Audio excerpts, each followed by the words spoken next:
Well,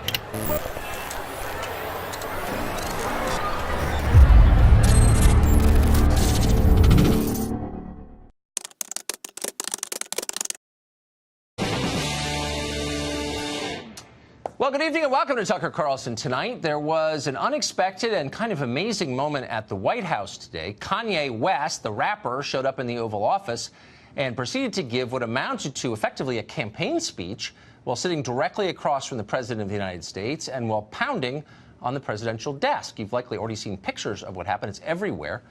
And the scene may have confused you. You might have concluded it was a publicity stunt staged by famous people in order to become more famous. You may have found yourself muttering about the debased and celebrity-centered focus of our public discourse these days. You may even have felt a little sad, knowing that the dignified country you grew up in is gone for good. You can be forgiven for reaching those conclusions, but they're not the whole story of what happened today. Believe it or not, Kanye West said some genuinely interesting things this afternoon, things we ought to be talking about in public, but are not. He'll probably destroy his career for saying them. He'll certainly be despised by many of his former friends. But before any of that happens, let's consider what he actually said. We'll go with the most offensive things first. Here they are. You know, people expect that if you're black, you have to be Democrat. I've had conversations that basically said that welfare is the reason why a lot of black people end up being Democrat. They say, you know, first of all, it's a limit to amount of jobs. So the fathers lose the jobs and they say, we'll give you more money for having more kids in your home. I think it's the bravery that helps you beat this game called life. You know, they tried to scare me to not wear this hat, my own friends, but this hat, it gives me power in a way. You know, my dad and my mom separated, so I didn't have a lot of male energy in my home. You know, I love Hillary, I love everyone, right? But the campaign, I'm with her, just didn't make me feel as a guy that didn't get to see my dad all the time, like a guy that could play catch with his son. She didn't make me feel like a guy who could play catch with his son. West didn't explain exactly what he meant by that, and yet at the very same time, he could not have put it more precisely or more poignantly. He grew up in a party whose policies have systematically destroyed the American family, especially in poor neighborhoods. I didn't have a lot of male energy in my home, West said with obvious sadness. Millions of American kids know exactly what he is talking about. The Democratic Party won't acknowledge these kids or their loss. To party leaders, fathers in the home are at best irrelevant. At worst, they're an impediment to political power. Married women tend to vote Republican, and they know that. When prominent Democrats attack the patriarchy, what they're attacking is fathers. When they wage war on toxic masculinity, what they're trying to suppress is masculinity itself. Everybody knows this. Few are brave enough to say it out loud. West essentially did, and then he kept going. Watch this. So, and that's a move, one of the moves that I love that liberals tried to do.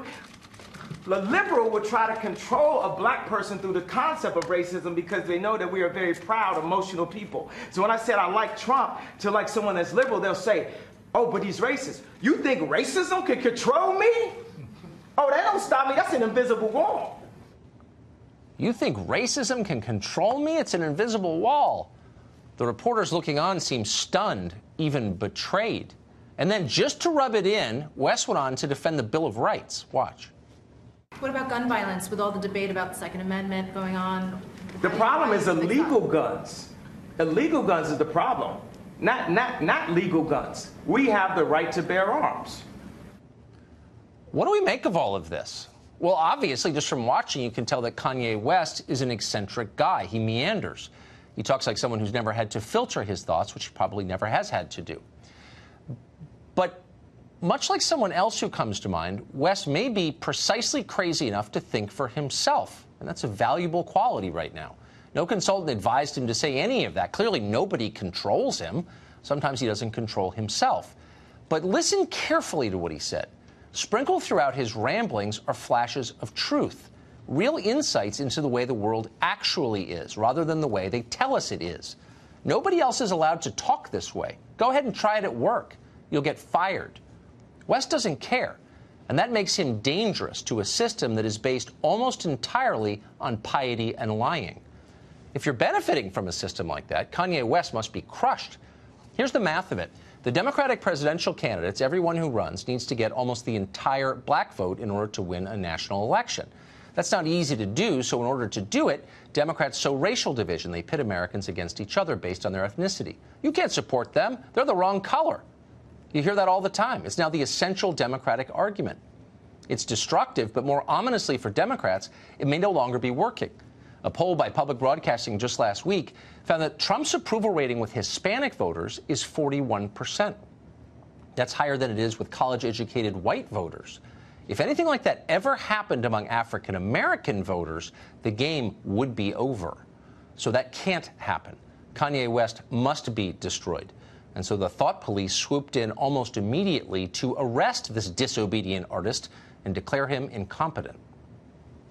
Wow. Okay, I'm doing this for everybody who's watching us who turned their volume down.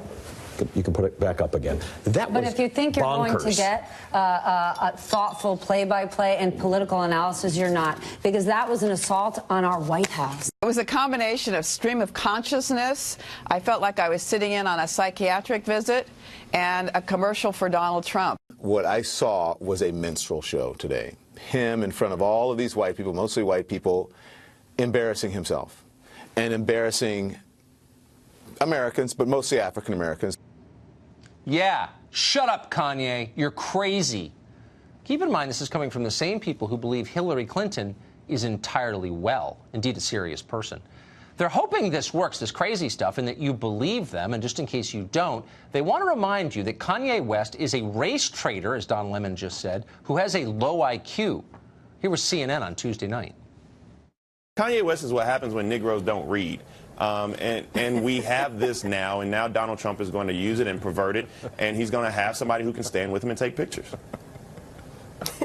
Kanye, because he's put on a MAGA hat and he's an attention whore like the president, he's all of a sudden now the model spokesperson.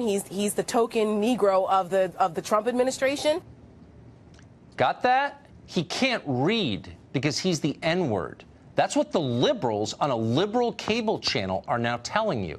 But they have no choice. They are terrified you will listen to what Kanye West is saying, and that's not allowed.